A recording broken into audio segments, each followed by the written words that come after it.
Hey guys, it's Bennett.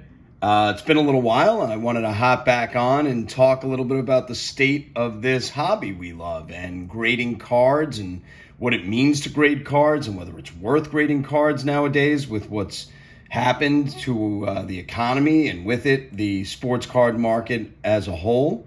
If you're like me and you follow this hobby pretty closely, you've been watching guys like Jeff Wilson and Mojo and Loot Box, and these guys make these videos about, is the hobby dead and what's happening, and is the sports card market over, and so on and so forth.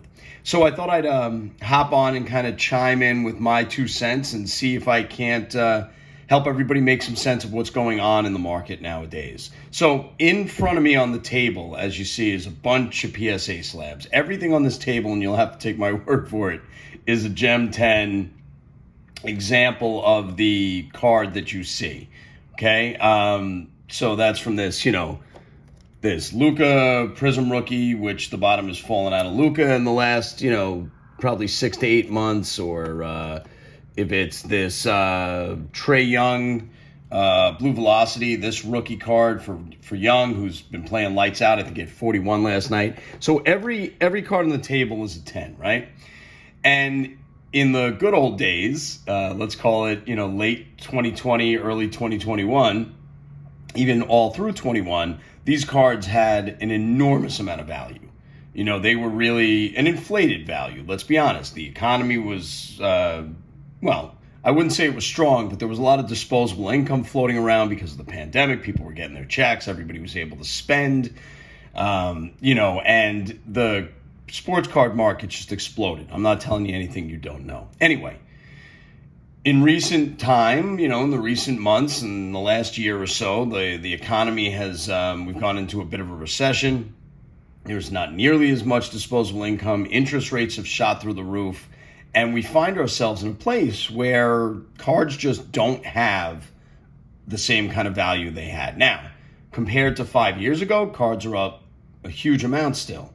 Compared to a year and a half ago, the card market has fallen through the floor. And guys like Jeff Wilson and Mojo and these guys who spent, hundreds of thousands of dollars, I'm talking about Jeff Wilson now, millions of dollars on sports cards in the last year and a half, 2 years, has taken a bath.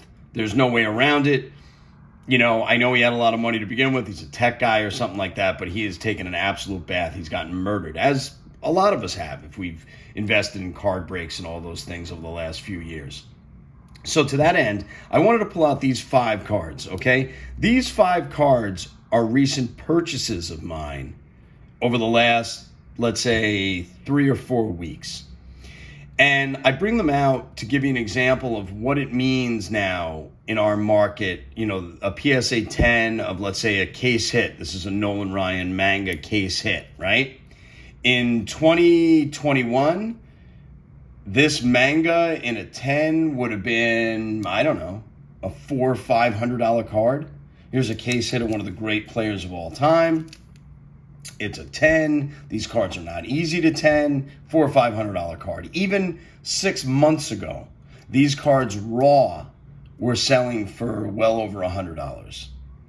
I picked this card up in a 10 for $73. $73. Now keep in mind, in order to get this card out of a pack, right, out of a case, I got to get lucky. Then I gotta spend the money to do that. Then I got to pull it. I got to hope it's perfect. I got to send it into PSA, spend 20 some odd dollars between grading fees and shipping and all the rest of that stuff. I got to spend $20+ to get the thing graded in the hopes that it comes back a 10 so that it's worth 73. Right? So what's the better move now? Better move is just to buy the 10 and not go through all the hassle. Here's an RJ Barrett. And RJ's been playing pretty good for the Knicks. Here's a rookie card. It's a green mosaic. I got this for $16 in a 10 last week. $16. That's less than the fee to grade the card. Right? So what's the better move? Do I buy a box of 2019 mosaic hoping to pull a green, then get it graded and wind up spending, $60 more than the card is worth in order to do that? No. Tua. This card, Tua started the season super strong. What's this card worth, right? I picked this card up for $58.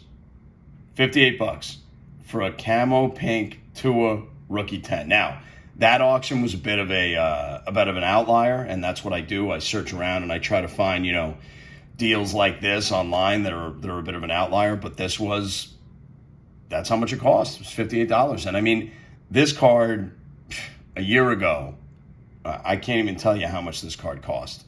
That even with Tua struggling with his concussion issues and all the rest of that stuff, and even if the market had dropped off from its high, this card was still worth, probably 5-6 times that. Here's a Donovan Mitchell. I just picked this one up. This just came in the mail yesterday. This is a second-year Donovan Mitchell, right? Playing lights out for the Cavs. He's a beast. He's probably He's a top 6 or 7 player in the NBA.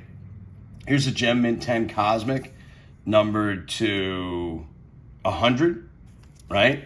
So this is a shorter print. It's an SSP out of Revolution, which is admittedly a cheap product. 2018. I picked this card up for $29. $29. It would cost $20 to grade it. Another, $6 and change for round trip shipping to PSA. What am I doing, right? Why try to pull this card? Why grab this card anywhere else but just buying it? So that's exactly what I did. This is probably the best example. This Jordan Lawler autograph. This is at a Bowman's Best, number to 150. This guy's a beast of a prospect. He was a top 7 pick in the draft. Made it to the majors at the end of this year as a September call-up. He'll be a big part of this team moving forward. This card, number to 150, an auto from 22. Now, this is obviously not his Bowman first, and it's not, it's not the creme de la creme of autos for these guys. But if you look at the history of these blue refractor autos out of Bowman's Best, and you look at some of the players and what the selling price on these things is, going back a few years, you'll see that my being able to pick this particular card up for $49 in an auction, $49 for this card is insane. It's insane. And, is the card market going to recover? Yeah, I think so. I think it'll recover some. Is it going to jump back up to where it was in 21? No, I don't think there's any chance we ever see those numbers again, barring, some kind of world-changing event. So, I just wanted to bring these out just to show you and just to give you an idea, because what I've been doing, and if you're interested in seeing what I have for sale, go to BDP Sportscards on eBay, and you'll see that I have mostly raw cards for sale. I am not grading my cards at the moment because it doesn't make sense to do so. The value has dropped so precipitously that grading these cards is quite literally just a waste of money. You're burning money at this point. So what I would suggest you do, if you still want to buy, and I think it's a great time to buy, it's a great time to buy guys like Luka, like Trey. Damian Lillard's kind of hot, but you can pick one of these up. I mean, I don't know what I paid for this card when I originally bought it, but I guarantee you it's worth, 60% of that number now.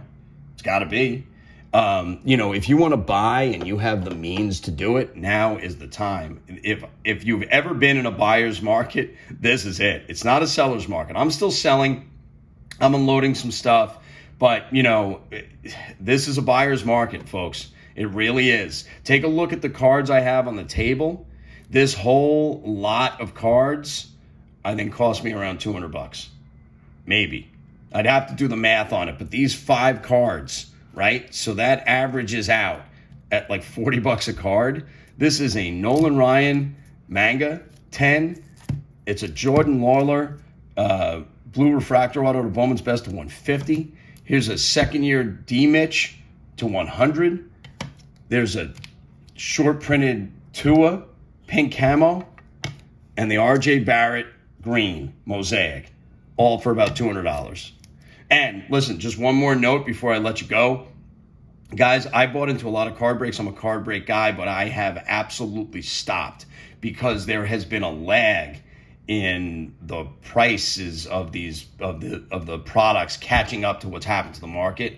And right now, currently, these card prices, these boxes, these packs are still really, really high, and these card breaks are even higher, and it is just not a great investment at the moment. And I know it can be, it's gambling, so gambling's addictive, and you got to be careful, and it can be really enticing to sort of jump in and say, oh, look, I'll spend $30 and I'll try to hit a big card.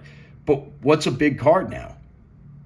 What's a big card now? If you hop into a Prism break and you got randomized, I think this is a Rangers version, you got randomized the Rangers and you hit this Ryan.